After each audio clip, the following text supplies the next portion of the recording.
तो finally guys हमारे खेसारी भैया ने आज साबित कर दिया कि भोजपुरी इंडस्ट्री का कोई शेर है तो वो है खेसारी लाल यादव।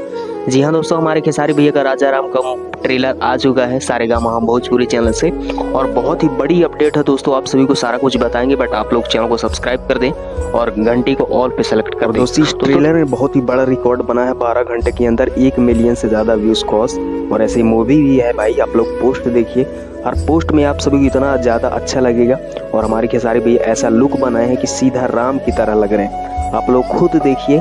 और खेसारी लाल यादव के लिए बहुत ही बहुत धन्यवाद दोस्तों कि खेसारी भैया ने हमारी ऐसी मूवी लाए। बाकी रिकॉर्ड तो टूटने ही वाला है, क्योंकि आप सभी को पता है कि हमारे खेसारी भैया ऐसी मूवी लाते हैं जो कि भोजपुरी इंडस्ट्री में किसी ने नहीं लाए। और इस मूवी में खेसारी लाल यादव की एक्टिंग में कहीं ना कहीं आगे चल के सुधार बहुत ही ज़्यादा हो रहा है। और खेसारी भैया हमारे भोजपुरी इंडस्ट्री को आगे ले जाने की कोशिश कर रहे हैं और सफल भी हो रहे हैं उस चीज़ को लेकर। बाकी आप लोग इस ट्रेलर को अगर आप नहीं देखें तो जाइए देखिए और चैनल को सब्सक्राइब कीजिए भाई, हमारे जल्दी से 10K करना है।